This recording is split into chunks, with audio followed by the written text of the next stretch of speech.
சொல்கிற மாதிரி சொன்னால் தான் இருப்பார் முதலாளி. இப்போ கேளுங்க மிஸ்டர் நீலகண்டன், நான் யாருன்னும் கேட்கக்கூடாது, உங்களை எனக்கு எப்படி தெரியும்னும் கேட்கக்கூடாது. ஆனால் நான் கேட்குற கேள்விக்கு நீங்கள் பதில் சொல்லணும். மிஸ்டர் நீலகண்டன், நீங்கள் ஏன் இப்படி ஒரு கோழையாகவே இருக்கீங்க?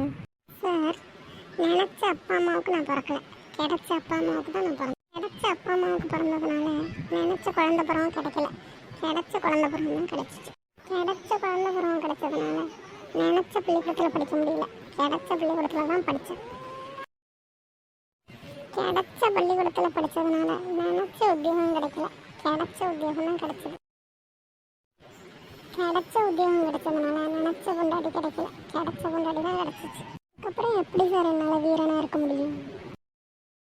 வடிவேலு, இவர் சொன்னது உனக்கு ஏதாவது புரிஞ்சுதா? நினச்ச மனுஷனை நீங்கள் கொண்டு வந்து உட்கார வைக்கல, கிடைச்ச மனுஷனை தான் உட்கார வச்சுருக்கீங்க.